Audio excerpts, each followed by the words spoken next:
Okey, selamat pagi semua. Okey, selamat datang ke PPTR Sains kali ke-36. Seperti apa yang Cikgu dalam maklumkan sebelum ni, hari ini kita akan buat revision. Kita akan lihat kepada bab yang kelima. Bab yang kelima. Jadi kamu lihat dalam buku kerja kamu. Kamu lihat dalam buku kerja kamu, muka surat 64.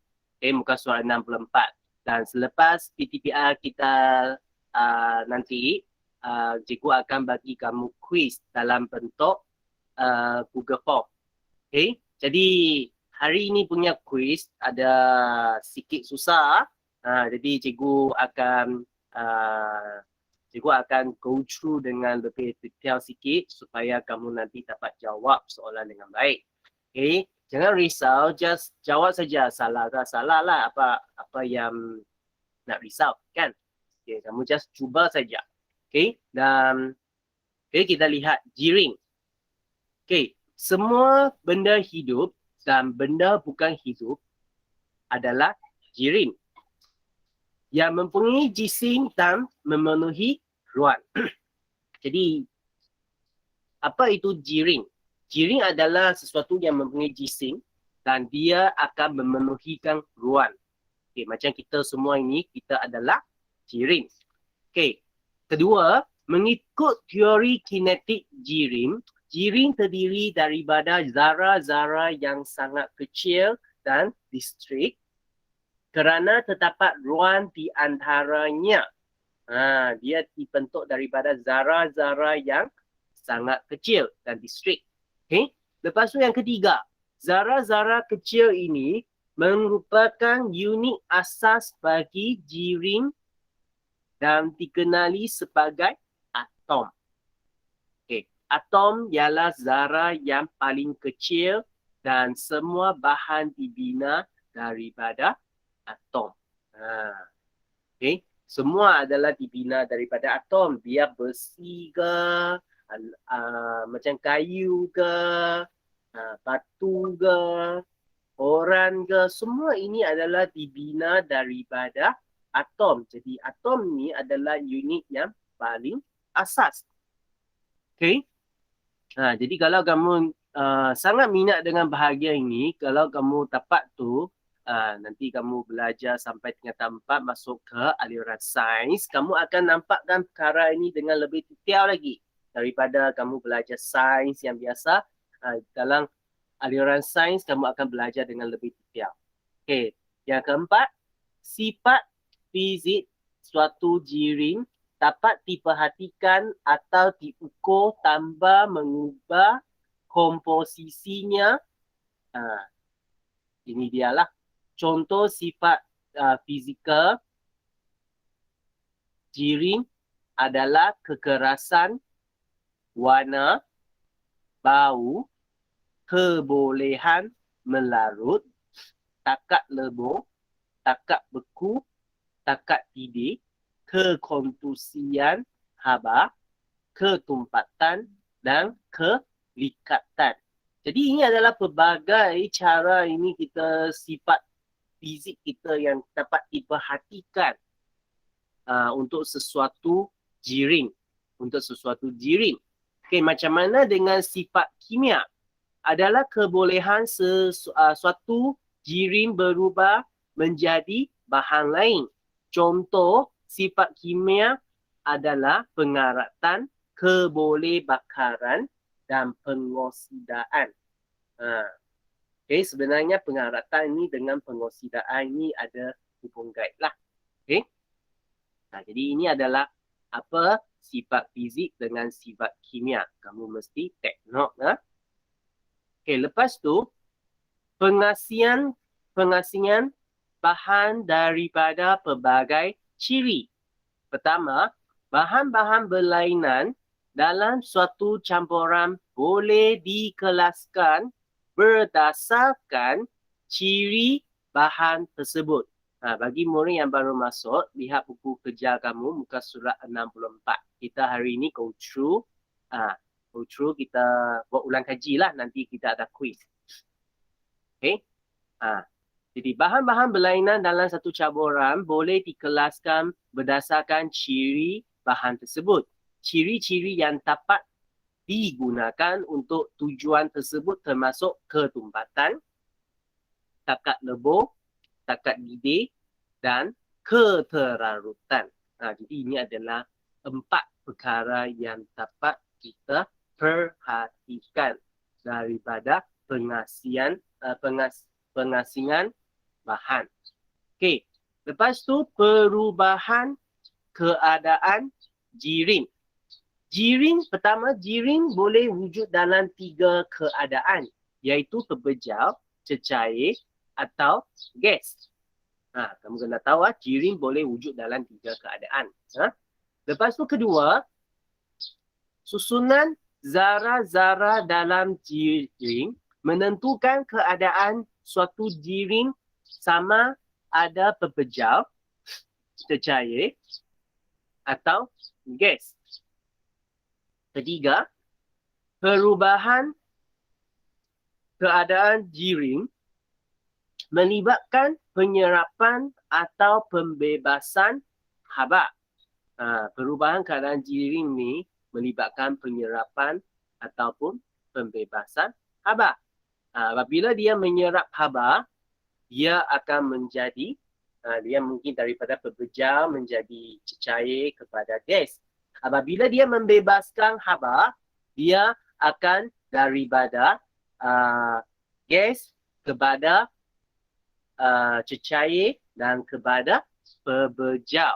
Jadi ini adalah perkara yang kamu boleh perhatikan. Boleh perhatikan. Lepas tu yang keempat, takat suhu tidak berubah semasa perubahan keadaan jirim seperti peleburan.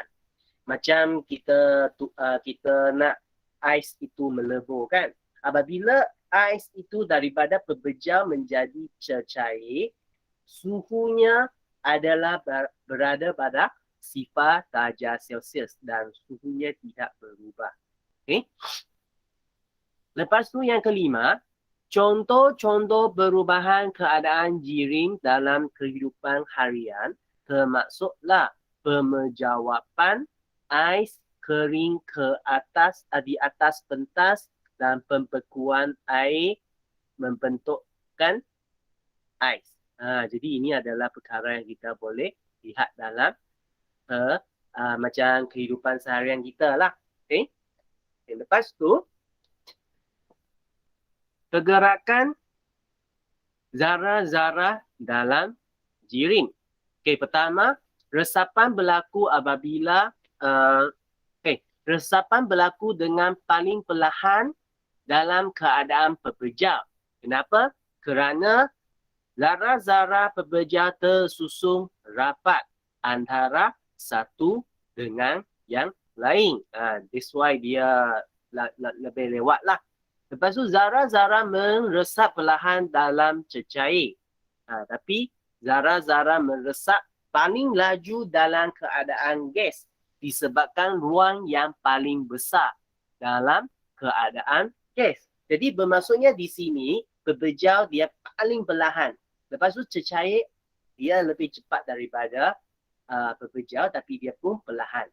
Tapi kalau dalam keadaan gas dia adalah yang paling cepat. Kenapa? Kerana ruangnya adalah besar.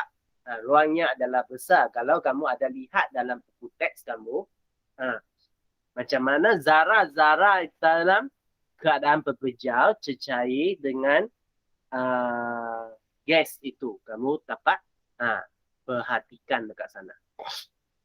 Okay? Lepas tu, kita lihat kepada latihan hari ini. Muka surat 75. Okay, muka surat 75.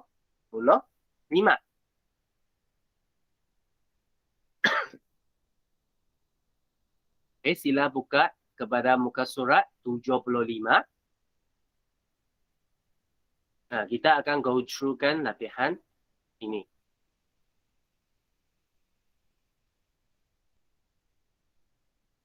Okay. Soalan 1, bahagian A. Raja satu menunjukkan susunan zarah daran jiring K, L dan M. K, L dan M. Inilah tadi yang cikgu katakan. Okay. Antara bahan berikut yang manakah diwakili oleh K, L dan M? K ini adalah gas. L ini adalah cecair. M ini adalah pepejal. Kita lihat. Okay. Yang M adalah pepejal hanya dua ini. Lepas tu kedua itu adalah cecair. Cecair. Gas. Jadi jawapannya adalah B. Jawapannya adalah B. Okay. Jadi ini adalah cara kita lihat. Okay. Kamu kena tahulah ini adalah gas. Ini adalah cecair. Ini adalah pepejal. Okay. Lepas tu kita lihat kepada soalan 2. Raja 2 menunjukkan seorang budak lelaki meniup sebiji belun. Okay. Antara yang berikut, yang manakah menerangkan kenapa belum semakin mengemban? Kenapa belum itu semakin mengemban? Okay.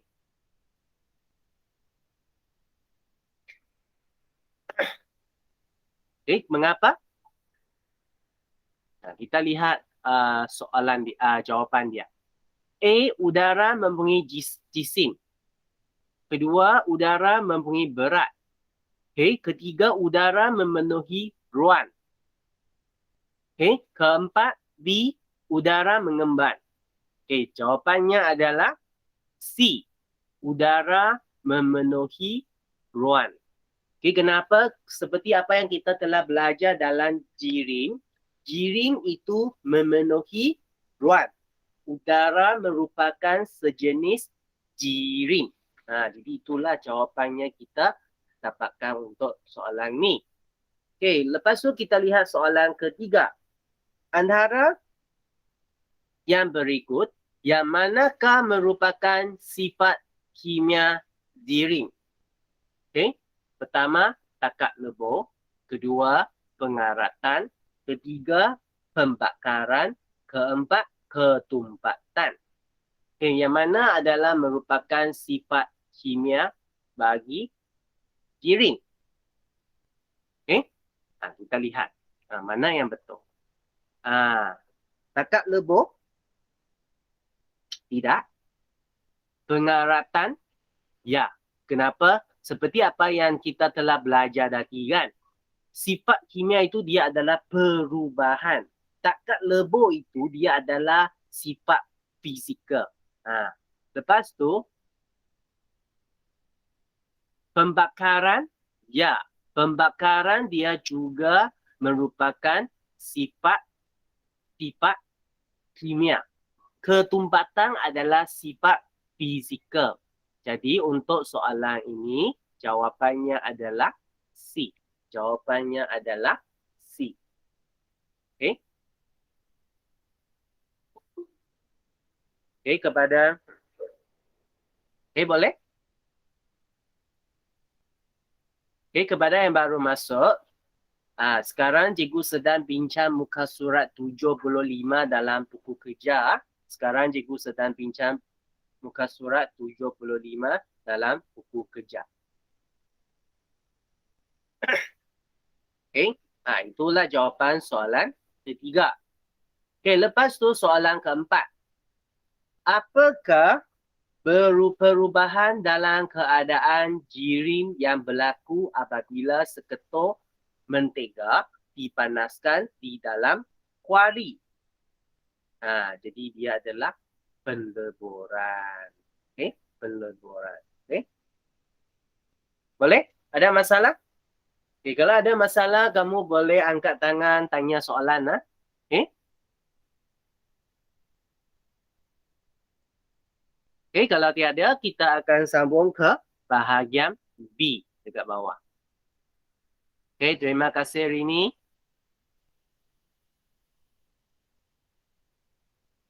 Okey. Soalan 1. A. Jirin dibina daripada zara-zara seni yang distrik. Lengkapkan petak di bawah dengan perkataan yang diberi. Okey, jadi ini adalah cecair. Ini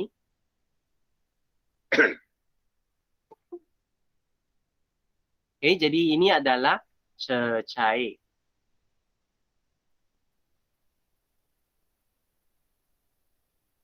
Okey, kepada yang baru masuk, cikgu sedang bincang dekat muka surat 75. Muka surat 75 dalam buku kerja. Dan selepas ni kita akan ada quiz. Okey. Hai, ini adalah cecair. Okey, lepas tu yang kedua, ini adalah apa? Ini adalah memang tinggal satu pilihan sudah lah kan. Jadi ini adalah pepejal. Ini adalah pepejal. Ini adalah pepejal. Okey, lepas tu B. Lengkapkan pernyataan di bawah. Okey, zara-zara gas berjauhan. Okey. Berjauhan. Berjauhan antara satu dengan yang lain. Hal ini demikian kerana terdapat apa? Terdapat ruang yang besar di antara zara-zara gas. That's why kenapa kita bergerak di atas permukaan bumi ini kita rasanya senang. Kenapa? Kerana zara-zara gas itu berjauhan dan ruangnya banyak. Berbandingkan kalau kita bergerak dalam kita bergerakkan dalam macam air kan, macam dalam kolam. Pergerakan kita adalah lebih susah sikit. Okay? Boleh? Tak ada masalah, kita akan sambung kepada topik yang seterusnya. Bukan. Dalam bahagian yang seterusnya. Bahagian C. Ya, Matika? Okey, tak apa. Okey, soalan 2A. Amat melangkupkan sebiji gelas dengan kertas tisu kering pada dasarnya di dalam air di dalam bersin seperti yang ditunjukkan dalam Raja 2.1 seperti ini. Apakah yang dapat diperhatikan? Terangkan jawapan anda. Jadi kita apa pemerhatian dekat sini? Adalah kertas tisu masih kering. Udara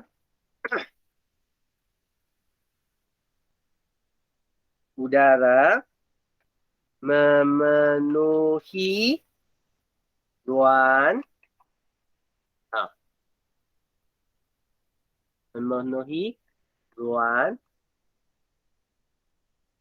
di dalam gelas.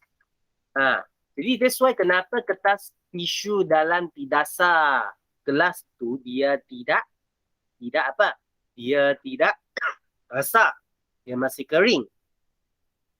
Okay, dan satu lagi aras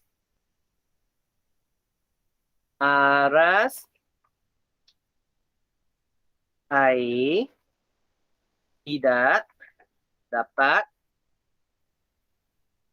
naik. Okay, aras air dia tidak dapat naik. Okay, that's why itu juga adalah salah satulah. Okay, kenapa air akan naik? Kecuali udara di dalam gelas itu kita telah keluarkan dia. Tapi dalam keadaan ini udara dalam gelas tu dia masih terperangkap dalam sana. Jadi air itu tidak akan menaiklah. paras air itu tidak akan menaik. Kalau paras air tidak menaik, dia pun tidak akan membasahkan tisu tersebut. Oh, sorry. Di sini cikgu ada salah. Udara. Udara memenuhi ruang di dalam gelas. Okey, boleh? Okey, kita sambung kepada soalan yang seterusnya. Amat mengisi sebahagian daripada pincagari dengan pasir.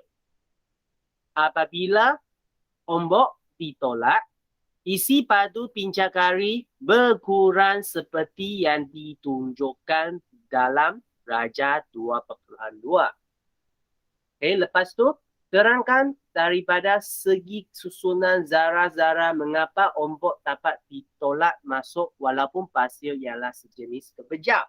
Kenapa?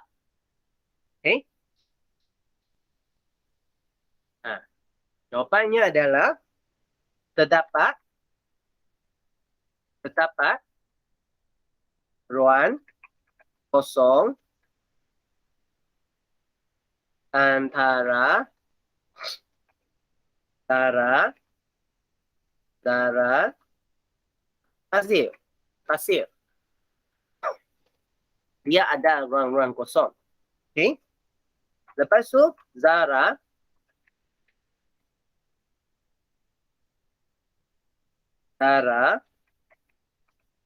pasir masuk mengisi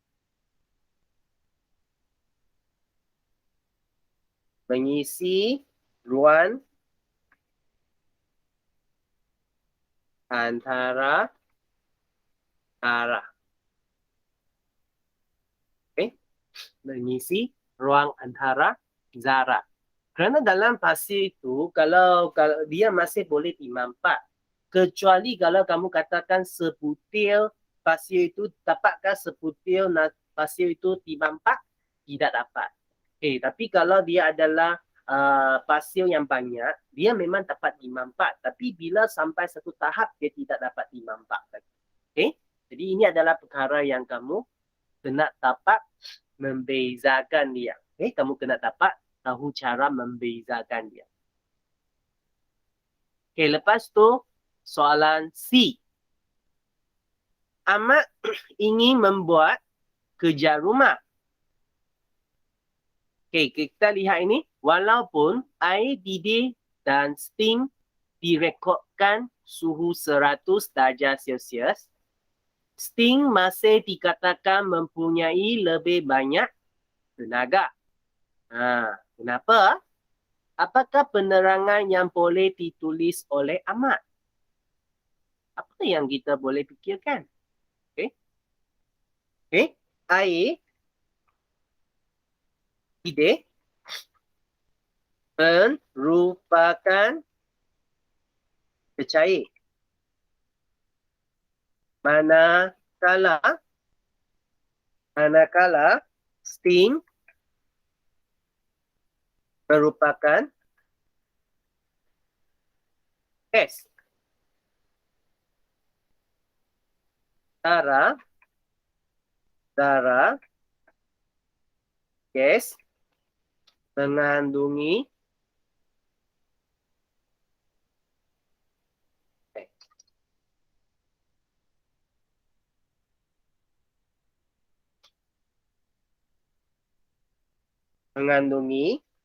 tenaga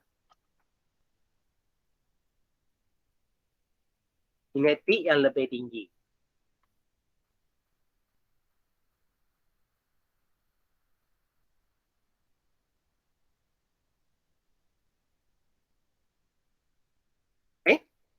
Jadi kenapa jawapannya macam tu, murid? Kerana kalau kita bandingkan gas dengan cecair, dengan pepejal, tenaga kinetik dalam gas adalah lebih tinggi daripada cecair, dan cecair dia adalah lebih tinggi daripada pepejal. Jadi ini adalah perkara yang kamu mesti tahu dan ingat supaya kamu dapat senang untuk menjawabkan soalan yang ini. Okey, lepas tu soalan D, soalan yang terakhir. Terangkan mengapa bau minyak wangi di dalam botol terbuka boleh dikesan dengan cepat di seluruh bilik. Kenapa? Okey. Jadi ini kita cecair minyak wangi menyejat membentuk zara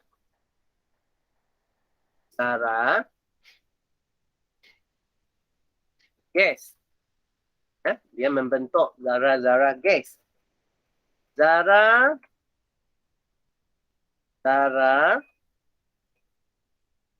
gas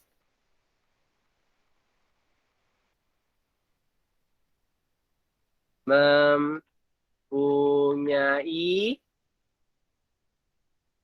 tenaga kinetik. Sorry ya, salah spelling. Kinetik yang tinggi dan bergerak secara rawat dengan cepat ke semua arah. Okay? Jadi ini adalah penjelasan dia. Dia membentukkan zara-zara gas dan zara-zara gas ini mempunyai kinetik yang lebih tinggi dan dia bergerak secara rawat dengan cepat ke semua arah. Dan inilah adalah kenapa kita boleh begitu senang mengerti kesan bau wangi itu dalam sesuatu bilik. Okay? Boleh? Ada soalan nak tanya, murid-murid? Tak ada. Tak ada. Okey, terima kasih Carol ini. Okey, jadi kalau tidak ada, kita sampai sini saja untuk hari ini. Dan nanti cikgu akan kongsikan link Google Form itu untuk kuis hari ini.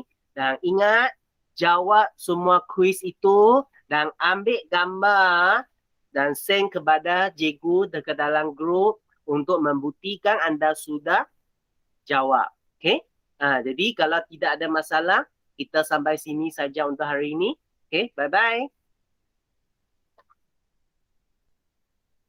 Okey, sama-sama. Okey, sama-sama. Bye-bye.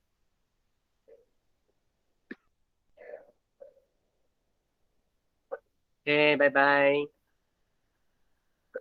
Sama-sama.